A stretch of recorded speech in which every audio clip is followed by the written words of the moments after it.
জানিয়ে দিব এই মুহূর্তে আমাদের হাতে আসা গুরুত্বপূর্ণ আপডেট সংবাদের শিরোনাম। শুরুতেই থাকছে 15 আগস্ট ঘিরে বিশৃঙ্খলার ছক পতিত আওয়ামী লীগের। এবারে জানিয়ে দিব পুরো উপমহাদেশে বড় যুদ্ধের পূর্বাভাস। আরও থাকছে মিশর জর্দানকে নিয়ে বৃহত্তর ইসরায়েল প্রতিষ্ঠা করতে চান নেতানিয়াহু। সব শেষে জানিয়ে দিব জাতীয় স্বার্থে ছাড় দেবে না রাশিয়া।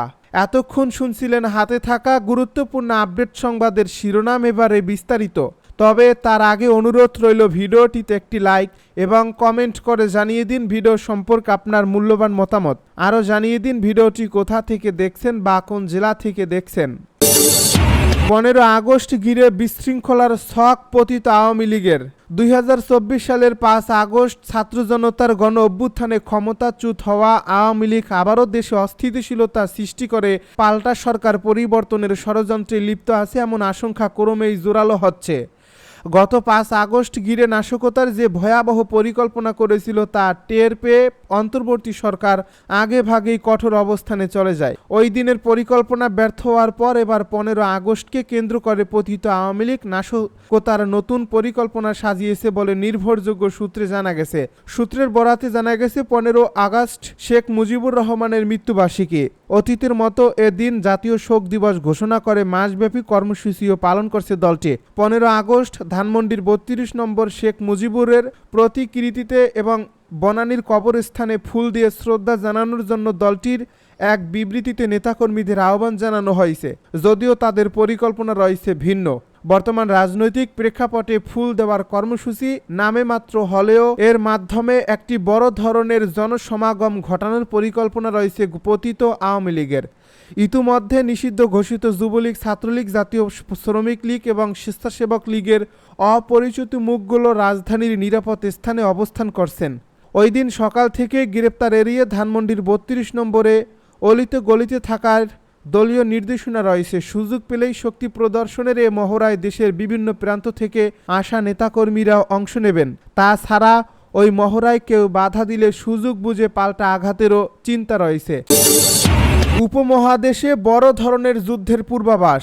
আবারও রণ উত্তেজনায় ভারত পাকিস্তান। রাজনৈতিক ইঙ্গিত আর সামরিক প্রস্তুতির মধ্য দিয়েই ক্ষণে ক্ষণে ফুঁসে উঠেছে এই দুই দেশ। ইতিহাসের কালো অধ্যায়গুলো যেন পুনরাবৃত্তি করতে চায় ভারত ও পাকিস্তান। সাম্প্রতিক ধোঁয়াশা, কূটনৈতিক টানাপোড়েন এবং পাল্টাপাল্টি হুমকির বার্তা ইঙ্গিত দিচ্ছে উপমহাদেশে সম্ভাব্য বড় যুদ্ধের ছায়া ক্রমশ ঘন হচ্ছে। 4 আগস্ট ভারতের সেনাপ্রধান জেনারেল উপেন্দ্র দ্বিবেদী সতর্ক করে বলেছেন, দেশের পরবর্তী যুদ্ধ প্রত্যাশার চেয়েও দ্রুত শুরু হতে পারে এবং সেটি মোকাবেলায় লাগবে পুরো জাতির সম্মিলিত শক্তি। অন্যদিকে সোমবার যুক্তরাষ্ট্রে বসে ভারতের বিরুদ্ধে পারমাণবিক যুদ্ধের হুঁশিয়ারি দিয়েছেন পাকিস্তানের সেনাপ্রধান ফিল্ড মার্শাল আসিম মুনির। ফ্লোরিডায় এক নৌশভোজে বলেছেন, পাকিস্তান যদি অস্তিত্ব সংকটে পড়ে তবে তারা বিশ্বের অর্ধেককে সঙ্গে নিয়েই ধ্বংস হবে। রয়টার্স এনডিটিভির প্রতিবেদন। টানা 11 বছর শক্তি শাসনের পর হঠাৎ কোণঠাসা হয়ে পড়েছেন ভারতের প্রধানমন্ত্রী নরেন্দ্র মোদী। দেশের ভেতরে রাজনৈতিক ও অর্থনৈতিক চাপ বেড়েই চলছে। নিজ দেশের জনগণই যাচ্ছেন তার বিপক্ষে। দুই প্রতিবেশী বাংলাদেশ ও পাকিস্তান নিয়েও স্বস্তিতে নেই দেশটি। এরই মধ্যে যুক্তরাষ্ট্রের অতিরিক্ত শুল্ক একেবারে বেকায়দায় ফেলে দিয়েছে মোদীকে। এমন ক্রান্তিকালে ক্ষমতা টিকিয়ে রাখতে যুদ্ধকেই যেন হাতিয়ার হিসেবে বেছে নিচ্ছেন ভারতের এই প্রধানমন্ত্রীও, ঠিক যেন ইসরায়েলের প্রধানমন্ত্রী বেঞ্জামিন নেতানিয়াহুর মতোই। ইতিমধ্যে যুদ্ধ ঘনিয়ে আসার সতর্ক বার্তাও দিয়েছেন ভারতের সেনাপ্রধান জেনারেল উপেন্দ্র দ্বিবেদী। 4 আগস্ট আইসিটি মাদ্রাজে এক ভাষণে তিনি বলেন, দেশের পরবর্তী যুদ্ধ প্রত্যাশার চেয়েও দ্রুত শুরু হতে পারে এবং সেটি মোকাবেলায় লাগবে পুরো জাতির সম্মিলিত শক্তি। তার ভাষণে তিনি আরও বলেন, পরের বার এটি আরও বড় হতে পারে এবং সেই দেশটি একা যুদ্ধ করবে নাকি অন্য কোনো দেশের সমর্থনে করবে আমরা তা জানি না, তবে আমার দৃঢ় বিশ্বাস দেশটি একা থাকবে না, এখানেই আমাদের সতর্ক থাকতে হবে।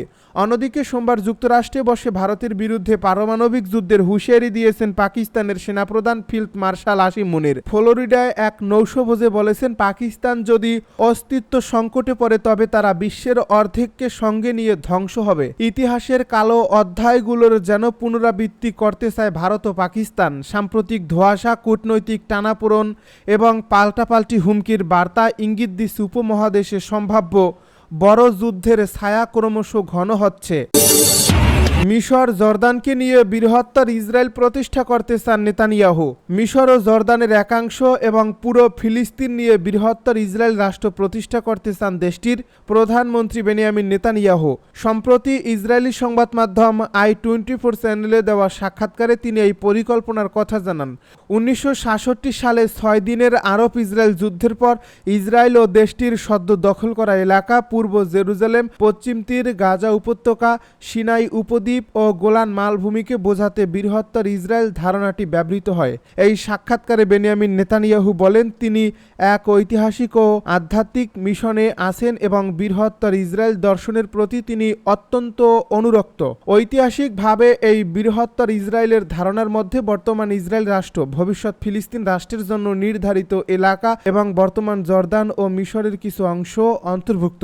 বৃহত্তর ইসরায়েল দর্শনের প্রতি সংযোগ অনুভব করেন কিনা জানতে চাইলে নেতানিয়াহু বলেন অনেক বেশি। ইহুদি জনগণের পক্ষ থেকে কোনো মিশনে আছেন কিনা এমন প্রশ্নের জবাবে ইসরায়েলের প্রধানমন্ত্রী বলেন তিনি প্রজন্মের পর প্রজন্ম ধরে এক মিশনে আছেন। বহু প্রজন্ম ধরে ইহুদিরা এখানে আসার স্বপ্ন দেখেছে এবং আমাদের পরেও অনেক প্রজন্ম আসবে একই স্বপ্ন নিয়ে। নেতানিয়াহু বলেন তাই আপনি যদি জিজ্ঞাসা করেন যে ঐতিহাসিকভাবে ও আধ্যাত্মিকভাবে আমার মধ্যে কোনো মিশন বা চেতনা কাজ করে কিনা, তার উত্তর হলো হ্যাঁ। জাতীয় স্বার্থে ছাড় দেবে না রাশিয়া। আসন্ন রাশিয়া যুক্তরাষ্ট্র শীর্ষ বৈঠকে নিজেদের জাতীয় স্বার্থ রক্ষার অঙ্গীকার করছে মস্কো। রাশিয়ার উপ পররাষ্ট্রমন্ত্রী আলেক্সাই ফাদেভ বুধবার মস্কোতে আয়োজিত এক সংবাদ সম্মেলনে একথা জানান। তিনি বলেন আলাস্কে আলোচনায় অংশ নেওয়া রুশ প্রতিনিধি দলের লক্ষ্যে একেবারে জাতীয় স্বার্থ নির্ভর। সম্প্রতি গণমাধ্যমে রাশিয়া ইউক্রেন ভূখণ্ড বিনিময় নিয়ে যে জল্পনা চলছে সে প্রসঙ্গে ফাদেভ জানান রুশ ফেডারেশনের ভূখণ্ড কাঠামো আমাদের সংবিধানে সুরক্ষিত। এ বিষয়ে আর কোনো পরিবর্তনের সুযোগ নেই। 2022 সালে রাশিয়া ইউক্রেনের 4টি অঞ্চলকে অন্তর্ভুক্ত ঘোষণা করে যা পশ্চিমা বিশ্ব সংযুক্তি বা অধিক্রমণ বলে অভিহিত করে। মস্কো এসব অঞ্চলের পুরো নিয়ন্ত্রণ নিতে পারেনি, তবে সুমি, খার্কিভ ও দনিপ্রো সহ ইউক্রেনের আরও কয়েকটি অঞ্চলের কিছু অংশ রাশিয়ার দখলে রয়েছে। সংবাদ মাধ্যমে দাবি করা হয় রাশিয়া এসব অঞ্চল বিনিময়ে 4টি দাবি করা অঞ্চলের পূর্ণ নিয়ন্ত্রণ পেতে পারে। ফাদেভ জানান আগামী শুক্রবার আলাস্কায় অনুষ্ঠেয় বৈঠকে রুশ পররাষ্ট্রমন্ত্রী সের্গেই ল্যাভরভ অংশ নেবেন। তবে বৈঠকের বিস্তারিত এজেন্ডা নিয়ে প্রশ্ন করলে তিনি তা ক্রেমলিনের কাছে পাঠিয়ে দেন। তার ভাষায় এ বৈঠকে ইউক্রেন সংকট থেকে শুরু করে দ্বিপাক্ষিক স্বাভাবিক ও কার্যকর সংলাপ প্রতিষ্ঠায় সব প্রতিবন্ধকতা নিয়ে আলোচনা হবে। গত সপ্তাহে সাবেক মার্কিন প্রেসিডেন্ট ডোনাল্ড ট্রাম্প বৈঠকের ঘোষণা দেন, যা পরে রুশ প্রেসিডেন্টের সহকারী ইউরি উশাকভ নিশ্চিত করেন। দুই পক্ষই জানিয়েছে মূল আলোচ্য হবে ইউক্রেন সংকটের শান্তিপূর্ণ সমাধান। ভবিষ্যতে রাশিয়াও এই আলোচনার পরিকল্পনা রয়েছে। ইউরোপীয় ইউনিয়নের নেতারা বৈঠকের আগে ওয়াশিংটনের উপর প্রভাব বিস্তারের চেষ্টা করছে বলে অভিযোগ তুলে ফাদেভ তা রাজনৈতিক ও বাস্তবিক দিক থেকে তুচ্ছ বলে মন্তব্য করেন। বুধবার ইইউ নেতাদের ভার্চুয়াল বৈঠকে ইউক্রেনের প্রেসিডেন্ট ভলোদিমির জেলেনস্কিও যোগ দেন। এদিকে আলাস্কা বৈঠকের আগে ইউক্রেন সন্ত্রাসী কর্মকাণ্ড বাড়িয়ে দিয়েছে বলে অভিযোগ করে ফাদেভ জানান রুশ প্রতিরক্ষা মন্ত্রণালয়ের তথ্যমতে খার্কিভে একটি বেসামরিক স্থাপনায় ইউক্রেনের মিথ্যা অভিযোগমূলক হামলার পরিকল্পনা রয়েছে যাতে রাশিয়াকে দায়ী করে বৈঠক বানচাল করা যায়।